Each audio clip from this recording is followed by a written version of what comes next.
ತಮ್ಮ ಭವಿಷ್ಯದ ಬಗ್ಗೆ ತಿಳ್ಕೊಳ್ಳಿಕ್ಕೆ ಹಗಲೆಲ್ಲ ಕ್ಯಾಲೆಂಡರ್ ತಿರುವಾಗ್ತಿರ್ತಾರೆ. ಇನ್ನಷ್ಟು ಜನ ಜ್ಯೋತಿಷ್ಯರ ಬಳಿ ಹೋಗ್ತಿರ್ತಾರೆ. ಆದರೆ ವಾಸ್ತವದಲ್ಲಿ ನಿಜ ಏನಂದರೆ ಅವರವರ ಭವಿಷ್ಯನ ಅವರವರೇ ಬರೆಯೋದು. ಬನ್ನಿ, ನಾನು ಇಂಥದೇ ಒಂದು ಕಥೆಯನ್ನು ಹೇಳ್ತೀನಿ. ಈ ಕತೆ ಕೇಳಿದ ನಂತರ ನೀವು ಭವಿಷ್ಯವನ್ನು ನೋಡೋ ರೀತಿನೇ ಬದಲಾಗ್ಬಿಡುತ್ತೆ. ನಾನು ನಿಮ್ಮ ಪ್ರೀತಿಯ ದಿವ್ಯಾ ಹುಲ್ಗೋಳ್ ಲೈಫ್ ಕೋಚ್. ನನ್ನ 100 ದಿನಗಳ 100 ಕಥೆಯ ಸರಣಿಗೆ ಸ್ವಾಗತ. ಒಂದು ಊರಲ್ಲಿ ಒಬ್ಬ ತುಂಟ ಹುಡುಗ ಇರ್ತಾನೆ. ಅವನ ಹೆಸರು ಗುಂಡ ಅಂತ. ಅವನಿಗೆ ಎಲ್ಲವನ್ನು ಪರೀಕ್ಷಿಸೋ ಒಂದು ಹುಚ್ಚು. ಹೀಗೊಂದು ದಿನ ಅವರ ಊರಿಗೆ ಹಿಮಾಲಯದಿಂದ ಒಬ್ಬ ಮಹಾನ್ ತಪಸ್ವಿ ಋಷಿಮುನಿ ಬಂದಿದ್ದಾರೆ ಅಂತ ಗೊತ್ತಾಗುತ್ತೆ. ಅವರಿಗೆ ಭವಿಷ್ಯದಲ್ಲಿ ಏನೆಲ್ಲ ನಡೆಯುತ್ತೆ ಅಂತ ತಿಳ್ಕೊಳ್ಳೋ ದಿವ್ಯ ದೃಷ್ಟಿ ಇದೆ ಅಂತ ಕೂಡ ಈ ಹುಡುಗನಿಗೆ ಗೊತ್ತಾಗುತ್ತೆ. ಈಗ ಈ ಗುಂಡನಿಗೆ ಅವರನ್ನು ಪರೀಕ್ಷಿಸೋ ಒಂದು ಹುಚ್ಚು. ಅವರನ್ನು ತಪ್ಪು ಅಂತ ಸಾಬೀತು ಮಾಡಬೇಕು ಅನ್ನೋ ಹಠ. ಹೀಗೆ ಋಷಿಮುನಿಗಳನ್ನ ಭೇಟಿಯಾಗಲಿಕ್ಕೆ ಅಂತ ಹೋಗ್ತಾನೆ. ಅವರ ಮುಂದೆ ಕೂತು ಕೇಳ್ತಾನೆ, ನನ್ನ ಮುಷ್ಟಿಯಲ್ಲಿ ಏನೋ ಒಂದು ತಂದಿದ್ದೇನೆ, ಅದು ಏನಂತ ನಿಮ್ಮ ದಿವ್ಯ ದೃಷ್ಟಿಯಿಂದ ಹೇಳಬೇಕು ಅಂತ ಕೇಳ್ತಾನೆ. ಋಷಿಮುನಿಗಳು ಕೂಡ ನಗ್ತಾ ಅವರ ಕಣ್ಮುಚ್ಚಿ ಧ್ಯಾನ ಮಾಡಿ ನೋಡ್ತಾರೆ.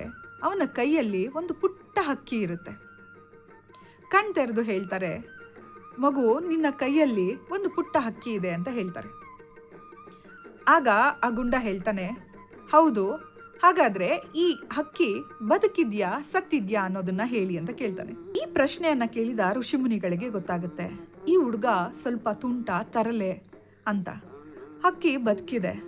ಅಕಸ್ಮಾತ್ ಬದುಕಿದೆ ಅಂತ ಹೇಳಿದ್ರೆ ಅವನು ತನ್ನ ಕೈಯನ್ನು ಹಿಚ್ಚುಕಿ ಹಕ್ಕಿಯನ್ನ ಸಾಯಿಸ್ಬಿಡ್ಬೋದು.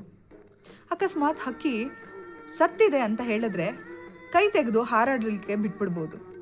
ಏನು ಹೇಳಬೇಕು ಅಂತ ಯೋಚನೆ ಮಾಡಿದ ಋಷಿಮುನಿಗಳು ಹೇಳ್ತಾರೆ, ಆ ಹಕ್ಕಿಯ ಭವಿಷ್ಯ ನಿನ್ನ ಕೈಲಿದೆ, ಅದು ಸಾಯೋದು ಬದುಕೋದು ನಿನ್ನ ಕೈಯಲ್ಲಿದೆ ಅಂತ ಹೇಳ್ತಾರೆ. ಎಷ್ಟು ನಿಜ ಅಲ್ವಾ ಸ್ನೇಹಿತರೆ?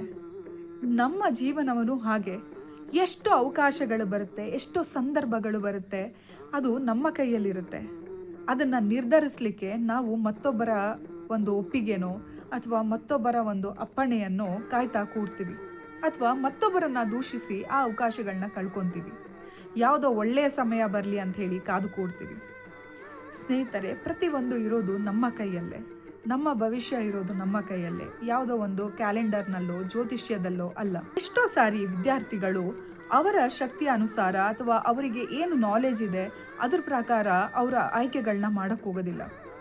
ಮತ್ತೊಬ್ಬರು ಯಾರೋ ಫ್ರೆಂಡ್ಸ್ಗಳು ಇದೇ ಕೋರ್ಸ್ನ ತಗೋತಾ ಇದ್ದಾರೆ, ಅವರು ಅದನ್ನು ಮಾಡ್ತಾ ಇದ್ದಾರೆ, ನಾನು ಇದೇ ಮಾಡಬೇಕಂತನೋ, ಅಥವಾ ಎಷ್ಟೋ ಪೇರೆಂಟ್ಸು ಅವರು ಡಾಕ್ಟರ್ ಆಗ್ತಿದ್ದಾರೆ, ಇವರು ಇಂಜಿನಿಯರ್ ಆಗ್ತಿದ್ದಾರೆ, ನೀನು ಅದನ್ನೇ ಆಗು ಅಂತ ಹೇಳಿ ಆ ದಿಕ್ಕನ್ನೇ ತಪ್ಪಿಸ್ಬಿಟ್ಟಿರ್ತಾರೆ.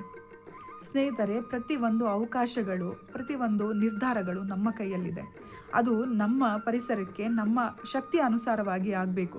ಅಲೆಕ್ಸಾಂಡರ್ ಕಥೆನೂ ಕೂಡ ಕೇಳಿರ್ಬೋದು ನೀವು. ಅಲೆಕ್ಸಾಂಡರು ಕೂಡ ಒಮ್ಮೆ ಜ್ಯೋತಿಷ್ಯರ ಬಳಿ ಹೋಗಿ ನನಗೆ ರಾಜನಾಗೋ ರೇಖೆ ಇದೆಯಾ ಅಂತ ಕೇಳ್ತಾರೆ. ಆಗ ಆ ಜ್ಯೋತಿಷ್ಯ ಹೇಳ್ತಾನೆ, ನಿನಗೆ ರಾಜನಾಗೋ ಯಾವ ರೇಖೆಗಳು ನಿನ್ನ ಕೈಯಲ್ಲಿಲ್ಲ ಅಂತ. ಆ ತಕ್ಷಣ ಅಲೆಕ್ಸಾಂಡರ್ ಚಾಕುವಿನಿಂದ ತಮ್ಮ ಕೈಯಲ್ಲಿ ಆ ರೇಖೆಯನ್ನು ಕೆತ್ಕೊತಾರೆ. ಹಾಗಂದ ಮಾತ್ರಕ್ಕೆ ಆ ರೇಖೆಯಿಂದ ಅವರು ರಾಜನಾಗಲಿಲ್ಲ. ಅವರು ಆಗಿದ್ದು ಆ ರೇಖೆಯಿಂದಲ್ಲ, ಅವರ ಮನೋಬಲ, ಅವರ ದೃಢ ನಿರ್ಧಾರದಿಂದ, ಅವರ ಶ್ರಮದಿಂದ. ಸ್ನೇಹಿತರೆ, ನಿಮ್ಮ ಭವಿಷ್ಯ ನಿಮ್ಮ ಕೈಯಲ್ಲೇ ಇದೆ. ಮತ್ತೊಬ್ಬರ ಭವಿಷ್ಯದಲ್ಲೋ ತೀರ್ಮಾನದಲ್ಲೋ ಅಥವಾ ಜ್ಯೋತಿಷ್ಯದಲ್ಲೋ ಇಲ್ಲ. ಕತೆ ನಿಮಗೂ ಇಷ್ಟ ಆಗಿದೆ ಅನ್ಕೊತೀನಿ. ಇಂತಿ ನಿಮ್ಮ ಪ್ರೀತಿಯ ದಿವ್ಯಾ ಹುಲ್ಗೋಳ್ ಲೈಫ್ ಕೋಚ್.